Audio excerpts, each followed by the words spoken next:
بسم اللہ الرحمن الرحیم۔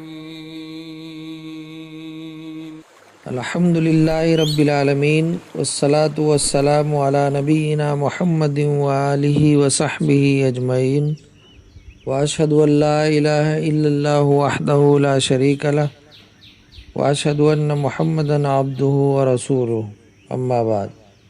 معزز سامعین، برادران اسلام اور پردہ نشین ماؤں اور بہنوں، رمضان المبارک کے یہ نورانی اور الوداعی لمحات جن کی راتیں اللہ رب العزت کے حضور قیام، سجدوں اور مناجات سے آباد ہیں، در حقیقت دلوں کو دھونے اور روحوں کو بیدار کرنے کا موسم بہار ہیں۔ جب ایک مومن رات کے اندھیرے میں نماز وتر کی دعائے قنوت کے لیے ہاتھ اٹھاتا ہے تو وہ عبودیت کی اس معراج پر ہوتا ہے جہاں زمین کے ذرے آسمان کے رب سے ہم کلام ہوتے ہیں۔ لیکن ایک بہت بڑا فکری المیہ یہ ہے کہ ہم پوری زندگی امام کے پیچھے کھڑے ہو کر دعائے قنوت پر آمین تو کہتے رہتے ہیں، مگر ہمارے دل ان کلمات کی گہرائی، ان کے معانی اور ان کے اسرار سے مکمل طور پر ناآشنا ہوتے ہیں۔ یاد رکھیے، جس طرح اللہ کے کلام قرآن مجید میں تدبر کرنا فرض ہے، اسی طرح نبی کریم صلی اللہ علیہ وسلم کے سکھائے ہوئے مسنون کلمات اور دعاؤں میں بھی غور و خوض کرنا انتہائی ضروری ہے۔ جس دعا کے الفاظ کا فہم دل میں نہ اترے، وہ دعا محض زبان کی ایک رسم تو ہو سکتی ہے، لیکن اس سے وہ روحانی مٹھاس اور گریہ وزاری حاصل نہیں ہو سکتی جو بارگاہ صمدیت میں مطلوب ہے۔ آج کی اس نشست میں ہم خالص فہم سلف کی روشنی میں، بالخصوص دور حاضر کے عظیم محقق اور فقیہ علامہ محمد بن صالح العثیمین رحمہ اللہ کی مایہ ناز تصنیف شرح دعائے قنوت الوتر سے اس عظیم الشان مسنون دعا کے ایک ایک لفظ کا مفصل جائزہ لیں گے، جو امام الانبیاء صلی اللہ علیہ وسلم نے اپنے پیارے نواسے سیدنا حسن بن علی رضی اللہ عنہما کو سکھائی تھی۔ آئیے اپنے دلوں کے دریچے کھولیں اور ان کلمات کے نور سے اپنے باطن کو منور کریں۔ حضرات گرامی، مساجد میں ائمہ کرام وتر کی دعائے قنوت میں جو مسنون اور جامع ترین دعا مانگتے ہیں، اس کی اصل مسند احمد اور سنن کی کتب میں موجود ہے۔ سیدنا حسن بن علی رضی اللہ عنہما فرماتے ہیں کہ مجھے رسول اللہ صلی اللہ علیہ وسلم نے چند کلمات سکھائے تاکہ میں انہیں وتر کے قنوت میں پڑھا کروں۔ اللہم اہدنی فیمن ہدیت، وعافنی فیمن عافیت، وتولنی فیمن تولیت، وبارک لی فیما آتیت، وقنی شر ما قضیت، فإنک تقضی ولا یقضی علیک، انہ لا یذل من والیت، تبارکت ربنا وتعالیت۔ اے اللہ، تو مجھے ہدایت نصیب فرما ان لوگوں کے ساتھ جنہیں تو نے ہدایت دی ہے، اور مجھے عافیت عطا فرما ان لوگوں کے ساتھ جنہیں تو نے عافیت بخشی ہے، اور تو میرا کارساز بن جا ان لوگوں کے ساتھ جن کا تو کارساز بنا ہے، اور جو کچھ تو نے مجھے عطا کیا ہے اس میں میرے لیے برکت ڈال دے، اور جو تو نے مقدر کیا ہے اس کے شر سے مجھے بچا لے۔ بے شک تو ہی فیصلہ کرتا ہے اور تیرے خلاف فیصلہ نہیں کیا جا سکتا۔ یقیناً وہ شخص کبھی ذلیل نہیں ہو سکتا جس کا تو دوست بن جائے۔ اے ہمارے پروردگار، تو بہت برکت والا اور بہت بلند ہے۔ یاد رہے کہ امام جب جماعت کو دعا پڑھاتا ہے تو وہ جمع کے صیغے استعمال کرتا ہے، جیسے اہدنا، عافنا وغیرہ۔ میرے دینی بھائیوں، ہم روزانہ کہتے ہیں اللہم اہدنا، اے اللہ ہمیں ہدایت دے۔ شیخ ابن عثیمین رحمہ اللہ فرماتے ہیں کہ ہدایت کی دو قسمیں ہیں، ہدایت العلم یعنی علم کی ہدایت، اور ہدایت العمل والتوفیق یعنی عمل کی توفیق۔ کامل اور نفع بخش ہدایت وہی ہے جس میں علم اور عمل دونوں جمع ہو جائیں، کیونکہ اگر علم ہو اور عمل نہ ہو تو وہ ہدایت نہیں بلکہ الٹا انسان کے لیے وبال ہے۔ اللہ تعالیٰ نے قوم سمود کا ذکر کرتے ہوئے فرمایا، وَأَمَّا ثَمُودُ فَهَدَيْنَاهُمْ فَاسْتَحَبُّوا الْعَمَى عَلَى الْهُدَى، اور رہے سمود تو ہم نے انہیں ہدایت یعنی علم اور راستہ دکھا دیا تھا، مگر انہوں نے ہدایت کے مقابلے میں اندھے پن یعنی گمراہی کو پسند کیا۔ اسی طرح نبی کریم صلی اللہ علیہ وسلم نے اپنے چچا ابو طالب کو ہدایت یعنی علم تو پہنچا دی، مگر ہدایت التوفیق اللہ کے ہاتھ میں تھی جو اسے نصیب نہ ہوئی۔ پس جب ہم قنوت میں اللہم اہدنا کہتے ہیں تو ہمارے دل میں یہ استحضار ہونا چاہیے کہ اے اللہ ہمیں حق کا علم بھی دے اور اس پر عمل کرنے کی توفیق بھی عطا فرما، اور فیمن ہدایت یعنی ان لوگوں کے ساتھ جنہیں تو نے ہدایت دی کہہ کر ہم دراصل اللہ کے اس سابقہ فضل اور انعام کا واسطہ دے رہے ہوتے ہیں جو اس نے پچھلے انبیاء، صدیقین اور صالحین پر کیا۔ اے رب اپنی اسی سنت رحمت کے طفیل ہمیں بھی ہدایت یافتہ لوگوں کے قافلے میں شامل کر لے۔ حضرات گرامی، ہم اللہ سے عافیت مانگتے ہیں۔ وعافنا، علامہ ابن عثیمین رحمہ اللہ فرماتے ہیں کہ انسان کو دعا مانگتے وقت دو قسم کی عافیت کو ذہن میں لانا چاہیے، جسمانی بیماریوں سے عافیت اور قلبی و باطنی بیماریوں سے عافیت۔ یاد رکھیے، دلوں کی بیماریاں جسموں کی بیماریوں سے 1000 گنا زیادہ خطرناک ہوتی ہیں۔ جسم کی بیماری انسان کو موت تک لے جاتی ہے، لیکن دل کی بیماری انسان کو جہنم تک لے جاتی ہے۔ دلوں کی بیماریاں 2 طرح کی ہوتی ہیں۔ نمبر 1، امراض الشہوات یعنی خواہشات کی بیماریاں، جن کی بنیاد انسان کی نفسانی خواہش ہے۔ انسان حق کو جانتا ہے لیکن اپنی نفسانی خواہش کی وجہ سے اس پر عمل نہیں کرنا چاہتا۔ نمبر 2، امراض الشبہات، شکوک و شبہات کی بیماریاں، جن کی بنیاد جہالت ہے۔ جاہل انسان باطل اور گمراہی کے کام کر رہا ہوتا ہے اور سمجھتا ہے کہ وہ حق پر ہے۔ بس جب آپ وعافنا فیمن عافیت کہیں تو اللہ سے جسمانی صحت کے ساتھ ساتھ کفر، نفاق، شرک، بدعت اور نفسانی خواہشات کی تمام روحانی اور قلبی بیماریوں سے عافیت کا سوال نیت میں شامل کریں۔ اسلامی ماؤں، بہنوں اور بھائیوں، جب ہم کہتے ہیں وَتَوَلَّنَا، اے اللہ تو ہمارا کارساز اور ولی بن جا، تو اس کا کیا مطلب ہے؟ اللہ تعالیٰ تو کائنات کے ہر ذرے کا ولی اور وارث ہے۔ قرآن مجید میں کفار کے مرنے کے بارے میں بھی فرمایا گیا، ثُمَّ رُدُّوا إِلَى اللَّهِ مَوْلَاهُمُ الْحَقِّ، پھر وہ اپنے سچے مولا اللہ کی طرف لوٹائے جائیں گے۔ یہ اللہ کی عام ولایت ہے جو ہر مخلوق پر ہے، لیکن جب ہم قنوت میں ولایت مانگتے ہیں تو اس سے مراد الولایت الخاصہ یعنی اللہ کی خاص ولایت اور دوستی ہوتی ہے، جس کا ذکر اللہ رب العزت نے یوں فرمایا ہے، اللہ ولی الذین آمنوا یخرجہم من الظلمات الی النور، اللہ ان لوگوں کا ولی اور دوست ہے جو ایمان لائے، وہ انہیں تاریکیوں سے نکال کر نور کی طرف لاتا ہے۔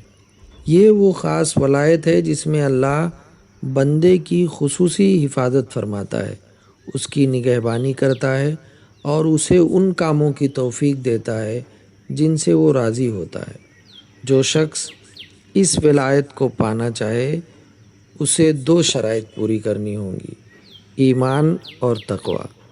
جیسا کہ شیخ الاسلام امام ابن تیمیہ رحمہ اللہ فرماتے ہیں، من کان مومنا تقیا کان للہ ولیا، جو شخص سچا مومن اور متقی بن جائے وہی اللہ کا ولی بن جاتا ہے۔ میرے دینی بھائیوں، جب ہم کہتے ہیں وبارک لنا، اے اللہ جو تو نے ہمیں عطا کیا ہے اس میں برکت ڈال دے۔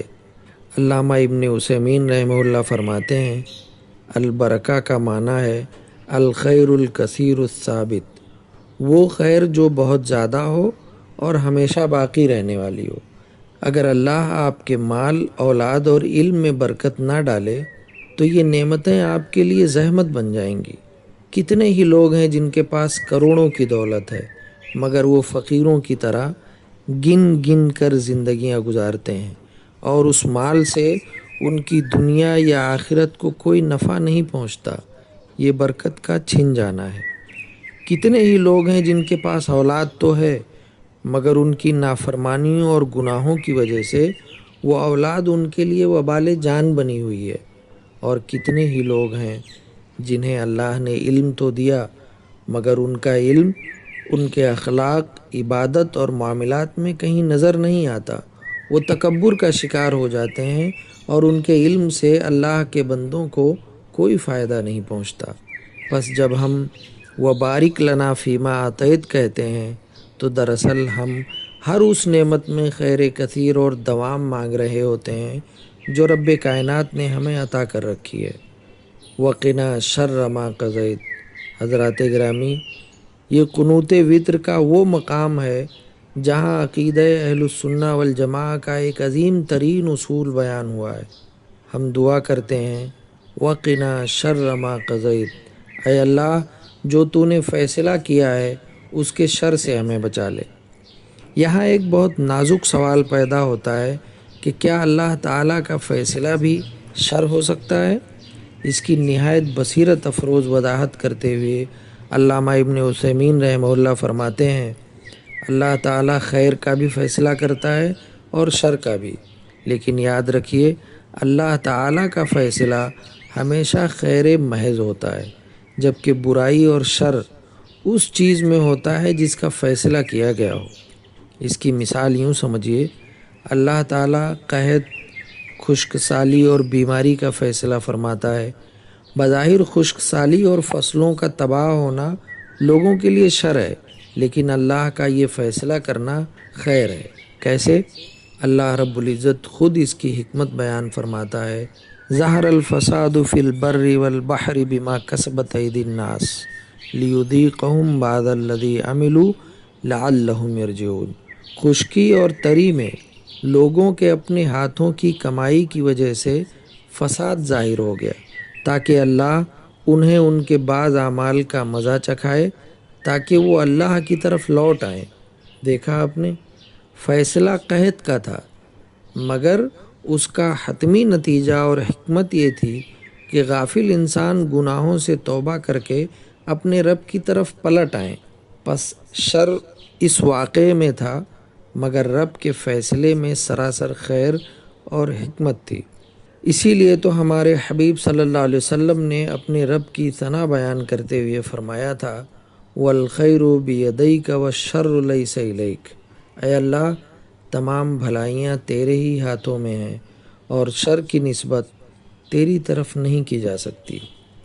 اسلامی ماؤں، بہنوں اور بھائیوں، آج کے دور میں ہم نے عزت اور ذلت کے دنیاوی معیار بنا لیے ہیں۔ ہم سمجھتے ہیں کہ شاید دولت، کرسی اور کافروں کی غلامی سے ہمیں عزت مل جائے گی۔ دعائے قنوت ان کھوکھلے معیاروں کو پاش پاش کر دیتی ہے۔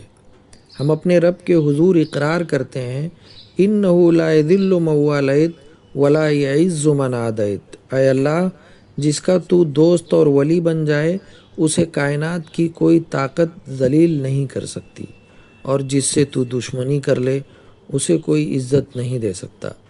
علامہ ابن عثیمین رحمہ اللہ فرماتے ہیں، آج ہم مسلمانوں کا جو حال ہے اور جس طرح ہم کفار کے سامنے ذلیل و خوار ہو رہے ہیں، اس کی بنیادی وجہ یہی ہے کہ ہم نے اللہ کی ولایت اور اس کے دین کی پابندی کو چھوڑ دیا ہے۔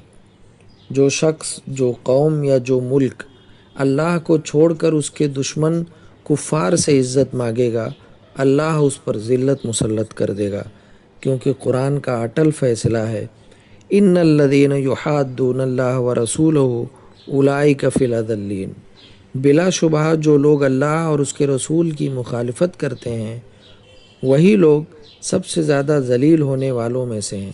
حضرات گرامی، آج کی اس پرنور اور فکری مجلس سے ہم نے جو علم نافع حاصل کیا ہے اس کا عملی تقاضا کیا ہے؟ نمبر 1، آج کی رات جب ہم امام کے پیچھے نماز وتر ادا کریں گے اور دعائے قنوت کے یہ مبارک کلمات ہمارے کانوں میں پڑیں گے تو ہمارا دل غافل نہیں ہونا چاہیے۔